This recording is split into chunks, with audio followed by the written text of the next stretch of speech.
Hello students, how are you? I hope you all are doing well at home, isn't it or not?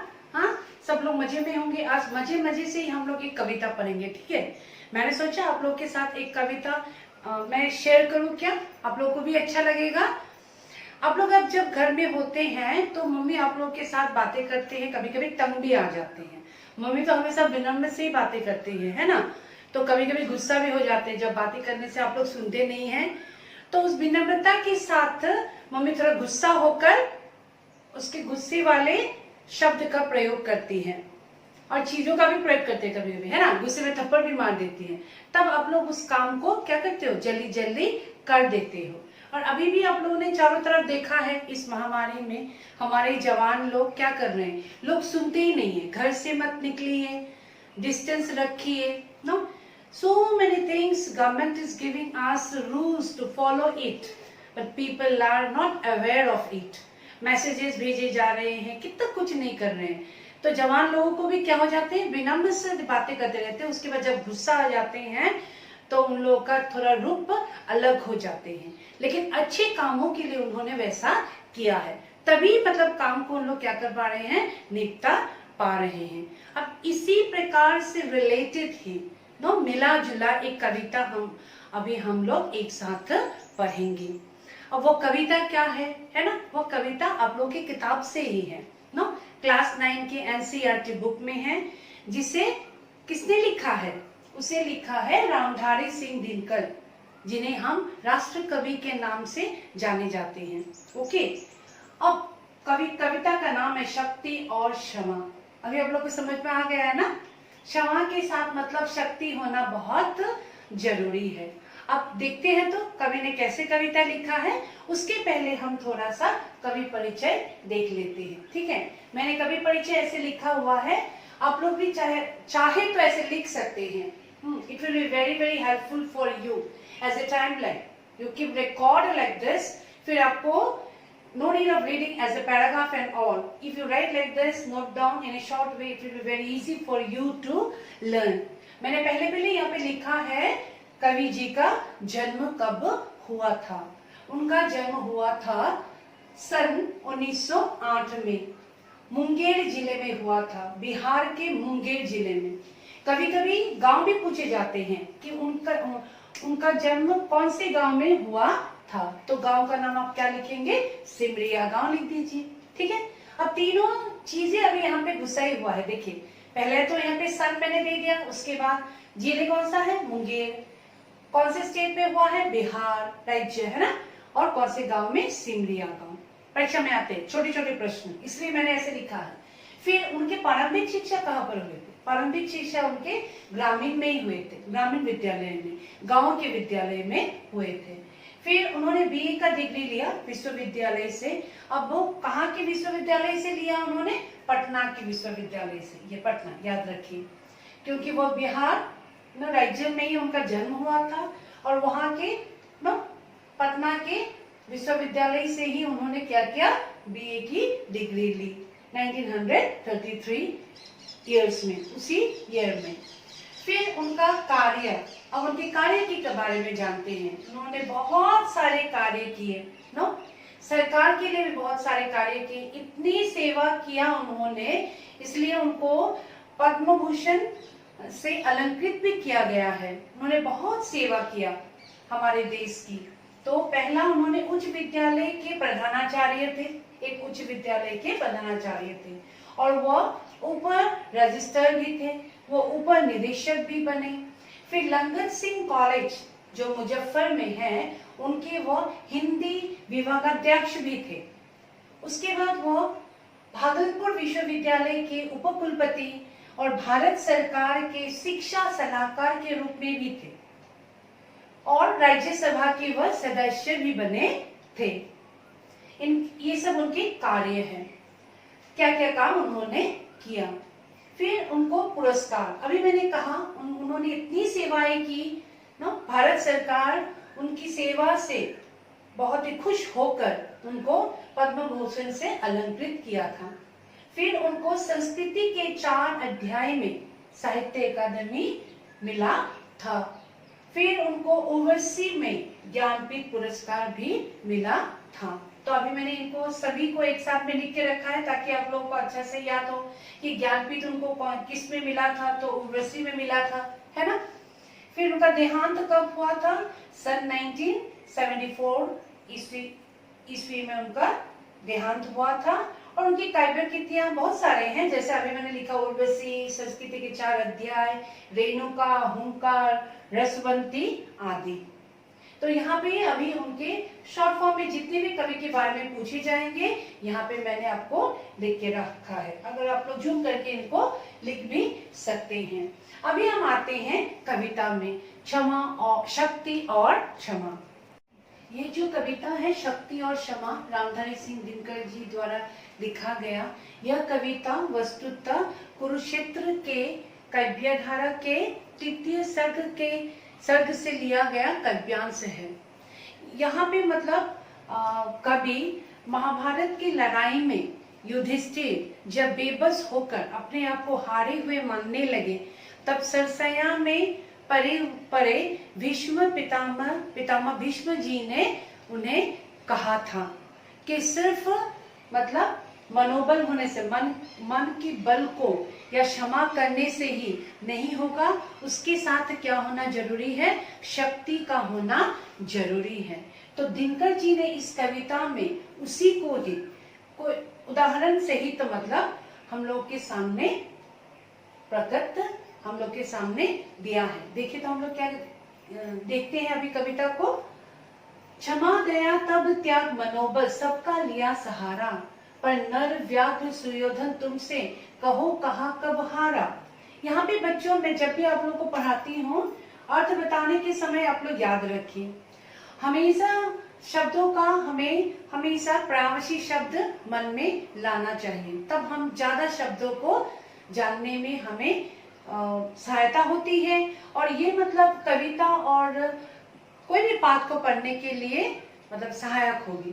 ठीक है, अब यहाँ पे देखिए तो क्षमा करना, फिर दया भी किया, तपस्या भी किया, त्याग सेक्रीफाइस भी किया, मनोबल मन के बल को सबका तुमने सहारा लिया। किसको कह रहे हैं? युधिष्ठिर को कह रहे हैं कि सबका तुमने सहारा लिया, पर नर व्याघ्र, नर के रूप में जो पशु है, बाघ है, पशु सुयोधन के बारे में कह रहे हैं, उसने कभी क्या तुमको कहो कहा कब हारा, वो क्या कभी तुमसे हारा है? कभी भी तो नहीं हारा है वो, लेकिन तुमने तो सब कुछ किया है, ये सबका सहारा तुमने लिया, फिर भी तो वह तुमसे कभी भी नहीं हारा। फिर यहाँ पे कह रहे हैं क्षमाशील हो रिपु समक्ष तुम हुए विनत जितना ही, दुष्ट कौरवों ने तुमको कायर समझा उतना ही। रिपु मतलब यहाँ पे शत्रु के बारे में कह रहे हैं। रिपु का अर्थ क्या हुआ? शत्रु। और पर्यायवाची शब्द भी अगर आप लोग को याद रखना है तो आप रख सकते हैं। रिपु का शत्रु हुआ और क्या होगा? अरी हुआ, है ना। और भी हो सकते हैं ना, दुश्मन, ये सब कुछ क्या है? रिपु का पर्यायवाची शब्द है। तो यहाँ कह रहे हैं कि तुमने तो जितना हो सका क्षमाशील हो रिपु, शत्रु के सामने नो तुम हुई विनत जितना ही, तुमने जितना भी विनती किया, तुमने जितना भी उन लोग को क्षमा किया, लेकिन दुष्ट कौरवों ने तुमको कभी भी मतलब तुमको तुम्हारे बातों को नहीं माना, ऐसा कहना चाहते हैं। तुमको हमेशा क्या माना है? कायर, डरपोक माना है तुमको, कभी भी मतलब तुमको क्या नहीं माना? शक्तिशाली नहीं माना नो, या महान पुरुष नहीं माना, हमेशा तुमको क्या माना? कायर ही समझा, डरपोक ही समझा। तो क्या फायदा है मतलब ऐसे क्षमा करके, यही कहना चाहते हैं। अब तीसरे पद में देखिए तो क्षमा शोभती उस भुजंग को जिसके पास गरल हो। कितनी सुंदर बात कही है, देखो, क्षमा उसको शोभा देती है। भुजंग मतलब सांप, है ना, सांप आप कह सकते हैं, सर्प भी कह सकते हैं उसको, नाग भी कह सकते हैं, है ना। ये सब भुजंग का क्या हो गया? पर्यायवाची शब्द हो गया। हाँ, क्षमा शोभिती उस भुजंग को जिसके पास गरल हो। गरल मतलब क्या? विष, है ना। गरल मतलब विष। तो वही सांप को शोभा देती है जब सांप के पास क्या हो? विष हो। उसको क्या, जो दंतहीन विष रहित विनीत सरल हो। लेकिन जिसके पास दांत ही ना हो, नो विष ही ना हो, वो मतलब विनीत सरल हो, बहुत ही सरल विनीत स्वभाव के होते हैं, तो वो कोई फायदा नहीं है। जिसके बाद मतलब दंत भी नहीं है, विष भी नहीं है, और वो मतलब दया होने का कोई उनको क्या नहीं है, फायदा नहीं है। अब इसमें क्या कह रहे हैं देखिए तो, 3 दिवस तक पंथ मांगते रघुपति सिंधु किनारे, बैठे पढ़ते रहे चंद अनुनय के प्यारे प्यारे। अब यहाँ पे तुलना कर रहे हैं, उदाहरण दे रहे हैं कवि जी। देखिए तो यहाँ तक तो आप लोग को समझ में आ गया ना। अब यहाँ पे कह रहे हैं मतलब श्री राम जी के बारे में कह रहे हैं। यहाँ पे श्री राम जी 3 दिन तक, रघुपति श्री राम जी, इनको हम क्या कह सकते हैं, सीतापति भी कह सकते हैं, ठीक है, इनको हम सीतापति भी कह सकते हैं। अब ये राघव जी ने, रघुपति जी ने सिंधु मतलब सागर के किनारे, सागर के किनारे 3 दिन तक बैठे रहे, रास्ते को पाने के लिए, रास्ते को देने के लिए सागर को अनुनय विनय करते रहे, नो उनसे विनती कर 3 दिन तक बैठे रहे। लेकिन क्या हुआ, उत्तर में जब एक नाद भी उठा नहीं सागर से, नाद मतलब आवाज, स्वर, आवाज, ये सब इसका क्या होगा, प्रावची शब्द होगा। उठा नहीं सागर से, उठी अधीर धधक पड़ोस की आग राम के सर से। जब 3 दिन तक श्री राम जी सागर के किनारे अनुनय विनय करते रहे, फिर भी सागर ने कोई नाद आवाज नहीं दी, है ना, उठा नहीं सागर से कोई भी आवाज, नो, तब उठी अधीर धधक पड़ोस की। तब मतलब श्री राम जी को क्या आया, गुस्सा आया, और गुस्सा आकर श्री राम जी ने क्या ले लिया, नो, तीर ले लिया, है ना, सर मतलब क्या, तीर ले लिया। तब क्या होता है देखिए, जब तक अनुनय विनय करते रहे, मांगते रहे, 3 दिन तक कोई रिएक्शन नहीं हुआ सागर का। उसके बाद क्या होता है देखिए, जब उन्होंने तीर ले लिया, तब सिंधु देह धर त्राही त्राही करता आ गिरा शरण में, चरण पूंज दास्ता ग्रहण की बंधा मोर बंधन में। यहाँ पे जब श्री राम जी का गुस्सा आया तो उन्होंने तीर का सहारा लिया, है ना, तभी मतलब सिंधु देह धर त्राही त्राही, सिंधु ने शरीर का धारण करके त्राहीमान करके श्री राम जी के शरण में आकर प्रार्थना करने लगे, नो, कि ऐसा गुस्सा मत कीजिए, नो, शरण में आकर। सिंधु मतलब मैंने आप लोगों को कहा सागर, सागर, चरण पूज दास्ता ग्रहण की, और उनके चरण में जाकर कहा कि आप जो भी कहिए मैं वो करने के लिए राजी थे। बंधा मूर बंधन में, और उसके बाद वो अज्ञान थे, तभी समझ में नहीं आया था उनको, अब वो रास्ता देने के लिए तैयार हो गए। तो विनम्रता से बोलने के बाद जब उन्होंने नहीं सुना, तब उनको किसका सहारा लेना पड़ा, तीर का सहारा लेना पड़ा। तभी त्राहिमाम होकर सिंधु आकर उनके शरण पर गिड़गिड़ाने लगे, है ना। अब इस यहाँ देखिए तो उसके बाद वाला पद्य में क्या कर रहे हैं, सच पूछो तो सर में ही बसती है दीप्ति विनय की, संधि वचन संपूज्य उसी का जिसमें शक्ति विजय की। तो यहाँ पे कह रहे हैं कि यहाँ पे क्या दिखाई दिया आप लोगों को, कि जब सर तीर के द्वारा ही मतलब क्या हुआ, प्रकाश आई, तभी मतलब विजय मिला उनको, है ना। तो सच तो यह है कि सर के द्वारा, तीर के द्वारा ही मतलब उनको क्या मिला, जो वो चाहते थे श्री राम जी को वह मिला, सिर्फ विनती करने से उनको नहीं मिला। तो संधि वचन संपूज्य उसी का जिसमें शक्ति विजय की। तो समझौता उसी पर विजय होती है जब वो क्षमा के साथ क्या होता है, शक्ति होती है। क्षमा के साथ शक्ति होने से ही समझौता होता है, यही कह रहे हैं यहाँ पे, तभी मतलब विजय प्राप्त होती है, नहीं तो नहीं मिलती। Otherwise it is very difficult. Simply with polite way if you say, people will not listen. Then you have to use your power. Then only you will get your work. Your work will be done. Otherwise, no. सहनशीलता क्षमा दया को तभी पूजता जग है, बल का दर्प चमकता उसके पीछे जब जगमग है। तो यहाँ पे कह रहे हैं कि सहनशीलता, क्षमा, दया, ये सब कुछ जो है हम क्षमा करते हैं, दया करते हैं, पूजते हैं पृथ्वी को, है ना। बल का दर्प चमकता उसके, लेकिन बल का जब तक मतलब प्रकाश नहीं होगा तब तक, मतलब बल नहीं होने से अहंकार क्या नहीं होता है, थमता नहीं है, अहंकार में कंट्रोल नहीं मिलता है। यही कहना चाहते हैं कि बल का दर्प चमकता उसके पीछे जब जगमग है।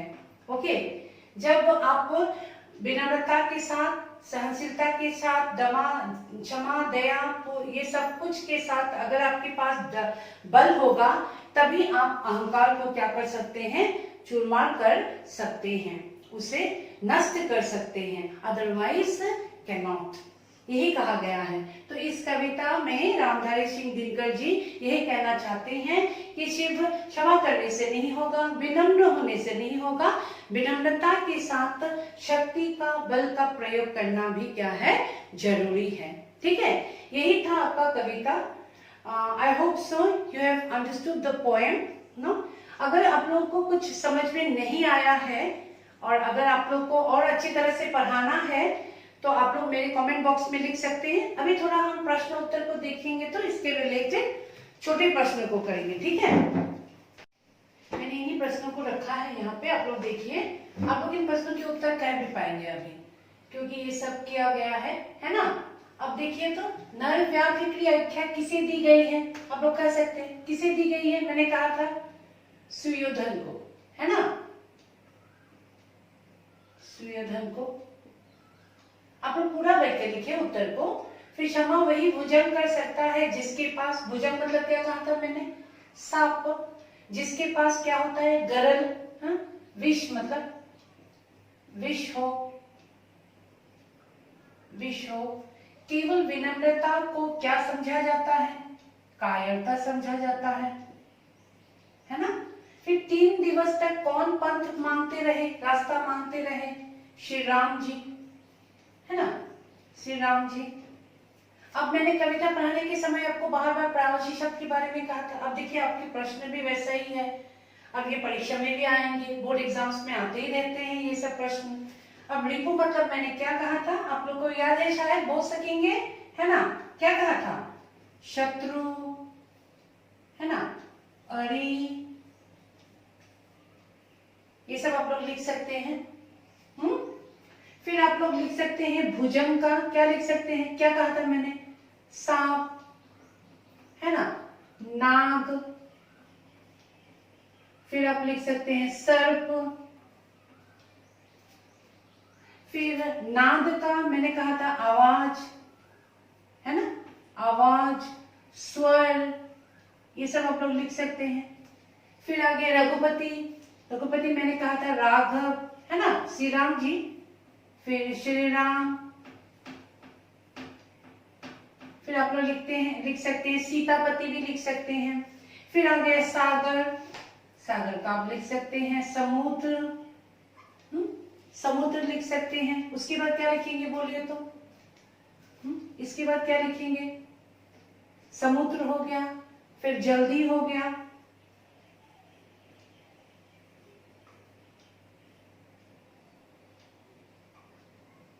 देह का आप लोग लिख सकते हैं शरीर,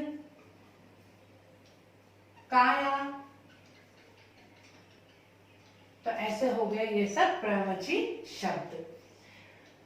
अगर आप लोगों को कविता अच्छी तरह से समझ में आ गया हो, if you really liked my video, and you can, if you want more question answers to be done from the textbook, then I will do for you. You do write in the comment box, and if you really liked it, then don't forget to share, subscribe and like it.